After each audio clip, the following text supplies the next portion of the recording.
And in a case of awful timing, as we watch this growing threat to our national security, we today heard the Department of Defense announce that thousands of U.S. soldiers are being let go, some of them literally getting pink slips on the battlefield. Pete Hegseth is a Fox News contributor, a veteran of the Iraq and Afghanistan wars, and CEO of Concerned Veterans for America. And so, Pete, that is because of budget cuts. And we are pink slipping our military as the president asks Congress for $3.5 billion to help illegal immigrants who have crossed our southern border with no concern for our law. So he wants $3 billion for them, but he can't find the funding for our military as we see a terror group get its hands on uranium, and there's apparently a war going on in Israel, which we're going to get to next. Yeah, so let's get this right. Islamists are on the march. We're spending $4 billion on the border that we've said we otherwise don't have for defense.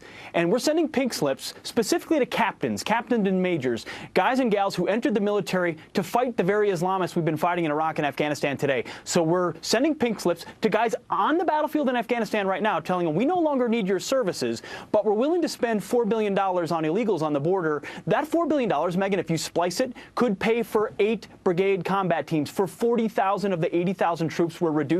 This is a matter of priorities and then holding our eyes up, holding our hands over our eyes, wishing away an enemy, and cutting the very troops who would be the linchpin of fighting them if and when we need them. That's the thing, because when these budget cuts were approved, and they were approved on a bipartisan basis, it must be said, things weren't quite, they didn't look quite the same as they do right now in the Middle East, Pete.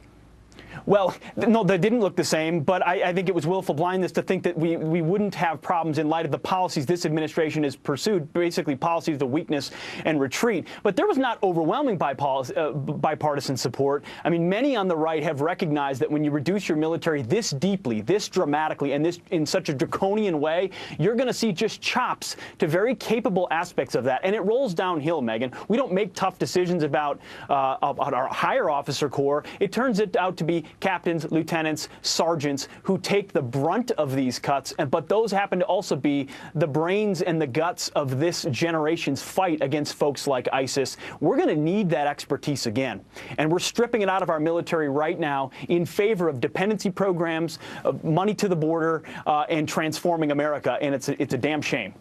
Pete Hegseth, thank you.